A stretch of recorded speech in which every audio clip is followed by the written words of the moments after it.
नया साल में प्यार का अवार्ड आया है, झलक रहा है। हाँ हाँ नया साल में प्यार का अवार्ड आया है। लाभार का हो लाभार का, लाभार का ग्रीटिंग कार्ड आया है। लाभार का ग्रीटिंग कार्ड आया है।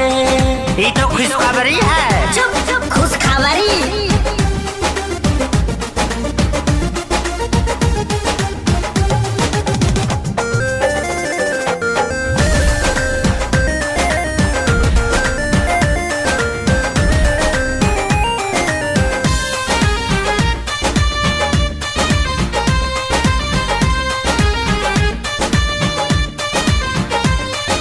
पढ़ा हूँ जब से शायरी में तो हो गया हूँ घायल।